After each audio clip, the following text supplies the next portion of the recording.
Not only as someone who was prescribed amphetamines later in life, but also as someone who kind of does harm reduction videos as a living, I think that I should be able to share some valuable insight into whether or not I believe that these medications are even worth it. But anyway, let's just jump right into my story as to why and how I was prescribed at such a late age. In fact, I live in Canada, and here it's quite difficult to even get that diagnosis, especially at an older age. For example, I had to have multiple visits with my family doctor, who then had to recommend me to a psychologist, which then takes 6 months of wait time until you can even get an appointment, and at which point you're not only interviewed and diagnosed by one psychologist, there's actually two of them in the room, at least that's how it is where I live, and they have to both come to an agreement together. Otherwise, you are not going to be diagnosed as ADHD and you're not going to have any access to this medication. They take these medicines very seriously here, at least opposed to some places in the States where you can just tell your family doctor that you think you have ADHD, they'll give you a written thing, and then you're prescribed amphetamines. No, not here.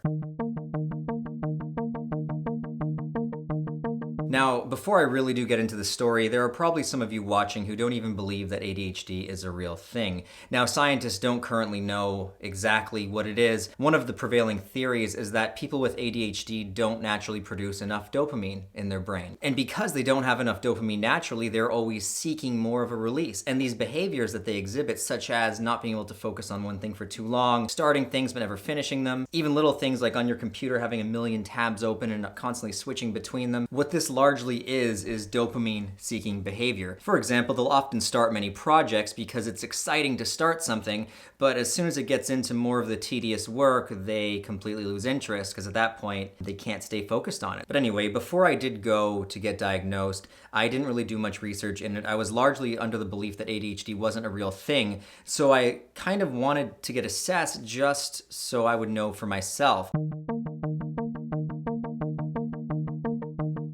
Well, it got to the point where my relationship was kind of in trouble. Meaning I was really desperate just to try anything to help me. You see, what happened was my YouTube channel, PsychedSubstance, started to become successful, much to my surprise. And then my son was born not long after that. I was having such a challenge just juggling between doing videos and then being there for her and helping to care for him and then working on the channel. And if I had just a steady schedule where, say, I woke up at, say, 8 o'clock and then I worked like 8 hours every day and then stopped, if I could just manage my time like someone who has a normal job, everything would have been fine. And I tried my hardest. I would wake up, maybe I'd get to work at 10. I would always blow through like 8 hours before I actually realized that, oh shit, I've got to get started. And then I get started. So from my girlfriend's perspective, it looks like I'm on the computer for 10 to 15 hours. Like I'm always sitting in front of the computer, and she just thought that I was working that whole time. And I admitted to her that no, the first 8 hours of me sitting there is really just me struggling to get started, and then I'd start working. And we had so many talks about how I wasn't really present for her, and yeah, she makes it pretty vocal when she's not happy. I could not do the channel and the family at the same time because the more stressed out I got about not being able to just focus my time when I needed to, the less I was able to focus my time. You'd think that having something looming over your head like you're gonna maybe risk ruining your relationship would be enough to get me to focus. What happens for me is then I just feel overwhelmed, and when I feel overwhelmed, I collapse more into myself and everything gets worse. It's a shitty cycle, and I'm aware that through proper discipline, I could have got myself out of it, but I was just really struggling, and sometimes people need a little extra help. So I remember going to my doctor and explaining to her my symptoms and telling her that I was having trouble focusing, this and that's happening in my life, and my family doctor pretty much told me to go on antidepressants. In fact, she wrote me a prescription to, Zoloft. And I told her flat out that there's no way in hell I'm taking an SSRI. That's not my issue. I'm not depressed. I'm not really suffering through anxiety. I mean, anxiety is coming because I can't get my stuff done. I asked her if there was a way to get diagnosed for something like ADHD. And she basically said I had to wait 6 months for a psychologist appointment. So 6 months goes by, and I didn't really improve at all during that period. I was still struggling. So I remember I went to the appointment. I was a little nervous, and the first thing she did is give me one of these like written questionnaires that kind of said like from a scale of 1 to 5, how much does each of these describe you? At least I think that's what it said. So I filled it out, handed it to her, at which point I realized that I was going to be diagnosed, or what felt like interrogated, by two people, and she explained who the other woman was. She was a behavioral specialist or something, and then she was a clinical psychiatrist. Long story short, after about an hour of chatting, she came to a conclusion, and I still remember very vividly what she said. She put her pen down, she put her book down, and she looked at me and she said, "Okay, so what we do is we assess whether you're the kind of person who needs therapy, who needs, to talk to someone to get through your issues, or if you're the kind of person who needs pills. You're the kind of person who needs pills." And I couldn't help but just grin from ear to ear and chuckle to myself, because all I could do was think, okay, so I largely teach drug education online, and I'm the kind of guy who needs pills. How fitting is that? So she prescribed me what was Vyvanse, and we started with the very lowest dose because I was very much so against taking this medicine. I wasn't all for this. What I was desperate and needing help keeping organized so my family didn't fall apart. Just to be totally honest, that's what I was. And I told her that. I said, I've been against taking something like this my whole life. I said when I was a kid, a doctor thought I had ADHD, but my mom was always against this medicine. So I'm against this medicine because I said flat out, I know what it does. It's going to change my brain chemistry and I'm going to be dependent on it. And I don't want that. I don't want to risk hurting my brain. And she said, okay, well, what we can do is we can start you off on the lowest dose. So that's what we did. We started off on the lowest dose.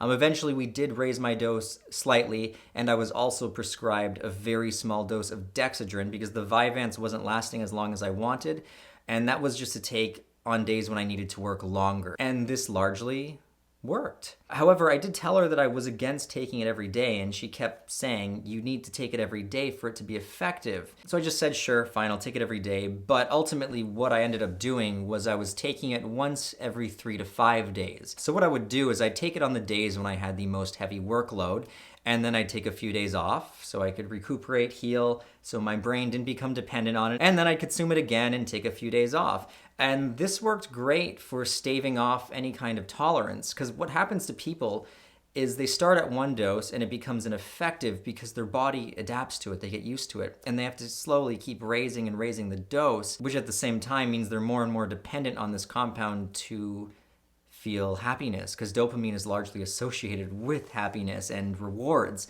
So now a lot of people who are at these higher doses can't really produce the dopamine on their own, and I knew that, and I didn't want to get to that point. That's why in the Kratom video I said that I really took largely to it, because in my mind it was this natural thing that initially I was going to take at small doses a couple times a week, and it was, to me, it mimicked the kind of like focus somewhat I would get from the ADHD pills. Now it wouldn't be exactly the same, but a little bit of coffee mixed with a little bit of Kratom definitely worked great to enhance my ability to just get stuff done. Because my biggest problem was really just starting. Well, what most people say, it was like, oh my God, I'm actually able to pay attention and get started. I felt like I was able to concentrate. I felt like what I imagined a normal person would feel like. Now, they also say that if you do have lower dopamine, when you do try, say, Vyvanse or even Adderall or Dexedrine or methylphenidate, Ritalin, when you do try one of them, instead of being hyper and having energy, it should actually calm you down. Opposed to a person who has no problem focusing, what it can do for them is give them rushes of energy to the point where they just want to get up and move. Keep in mind this is at therapeutic doses, because in a high dose, like enough to get you high, you could get high with a high dose no matter ADHD or not. Someone with ADHD will still, get energized. The drug's not like totally benign to them in that aspect. But at therapeutic doses, somebody who has ADHD should now feel more calm and relaxed and focused. And that's exactly what it did for me.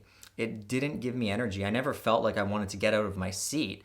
Opposed to before, without being on it, I would often get out of my seat, do a little walk around. I just couldn't sit still for that long. But now on it, I could all of a sudden just sit there and concentrate and feel calm. What I would find is all of a sudden now I had the impulse control to take a step back and say to myself, okay, I know you want to research this compound or start researching this video idea, but instead of doing that, what needs to be done right now is you need to finish this thumbnail so you can post this damn video.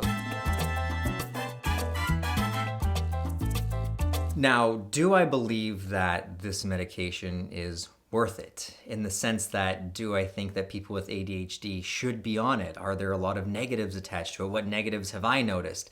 Well, let's get into that. So I do believe that it can be beneficial if you use it sparingly. I don't believe in the way they prescribe it, as in taking it every day, to necessarily be the best route, unless you are the kind of person who can take a very low dose and keep the doses down. Unfortunately, a lot of people who do have ADHD, they also tend to have addictive personalities, and it is quite common for them to abuse this medication, which is something that I have never done, kind of the opposite. I am afraid to take too much. Now, some weeks when I really did have a lot to do and there was no choice, I did take it once every 2 days. But that's the most I've ever done, and I really try not to, because I found when I was taking it every other day, it just became less effective. I would still feel it come on, and I'd still feel the focus, but the weird thing is, it would be shorter. That's the biggest thing I noticed. Whereas in the beginning, I might get like 8 hours out of just one dose. When I would start taking it every other day, I'd get 4 or 5 hours max before I really felt like just back to normal. One of the negatives that I have noticed, though, is ever since taking it, now on the days when I'm not on it, it can sometimes be even harder to get started, which is why I've looked into nootropics, just very basic things that are pretty harmless to your body. Things like Paracetam. I've found that on a day off, if I drink a coffee and have Paracetam, that can largely help me focus. Definitely not as much as being on Vyvanse, but it can give me that kick to get going. I do feel now that I've got a taste of what it's like to just, I don't know, be more in control of my impulses and to just be organized. Now that I've got a taste of that, you do feel a dependence towards the drug. I'm not going to lie and say that I feel no dependence towards it. And I'm also not going to lie and say that I think it's completely healthy for you.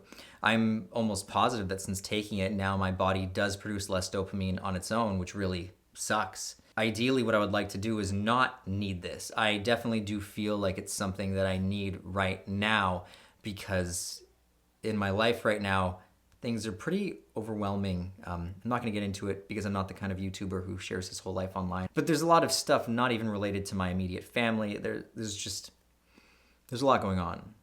And I need to be there for a lot of people. And also I need to keep my work going. I need to be able to work at least 40 hours a week, which I have been doing.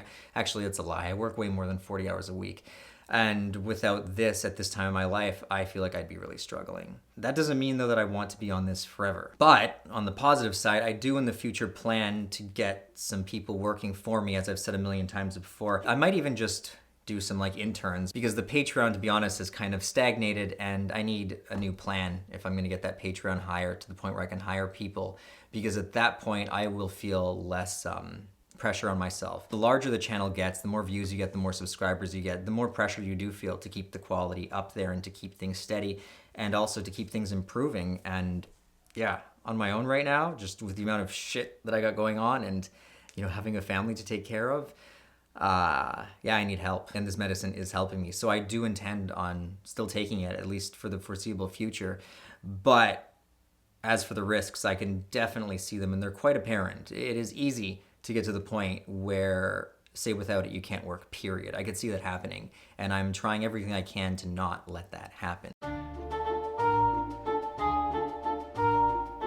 As for whether it's safe or not, again, this depends on your frequency of use. The way I'm using it is a lot more safe than someone who's using it every day, because again, you're gonna need to keep dosing higher and higher, and that's going to ultimately damage your dopamine. There's a lot of people who have been on Vyvanse who now, say after getting off it, have a hard time feeling happiness again, and that does frighten me, and I do not want to get to that point. That's another reason why, if you are prescribed this medication, you should never ever use it to get high off of. A lot of people report that if, say, they take a high dose once because they just want to, you know, use it for a buzz, after that one experience, I mean, especially if they're not taking a huge tolerance break, they always feel like they need more and more. So the key is having the restraint to keep your dose down and to fully understand that you're taking it to help you get stuff done. It's not to feel good, it's to get work done. And a lot of people don't actually think that it's working until they feel euphoria from it.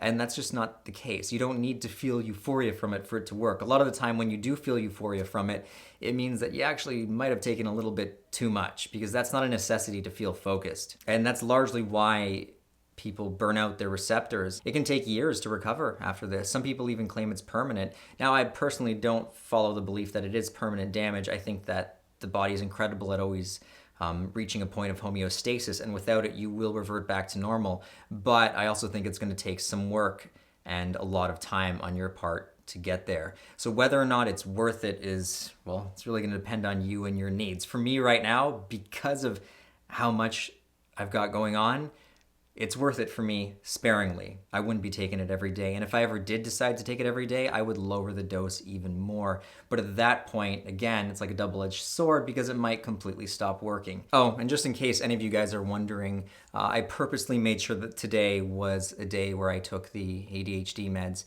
just so that you guys could see what somebody who's diagnosed ADHD looks like while they're on it. I'd wager that you can't tell the difference between how I am right now or how I am off it. You also probably can't even tell the difference between videos I've made that were filmed while on it versus videos that weren't filmed on it.